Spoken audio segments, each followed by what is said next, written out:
Subscribe to our YouTube channel and press the bell icon for the latest updates. How to change your name on WhatsApp on an Android device? Go to your phone menu, find WhatsApp,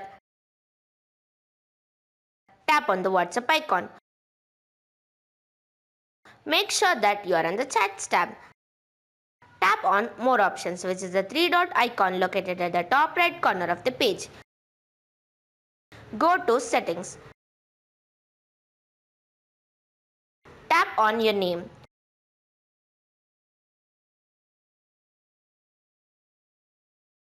Tap on the pencil icon. Edit your name and tap on OK to confirm.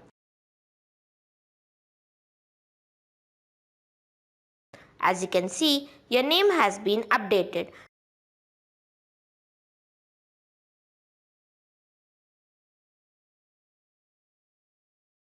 This is how you can change your name on WhatsApp on an Android device.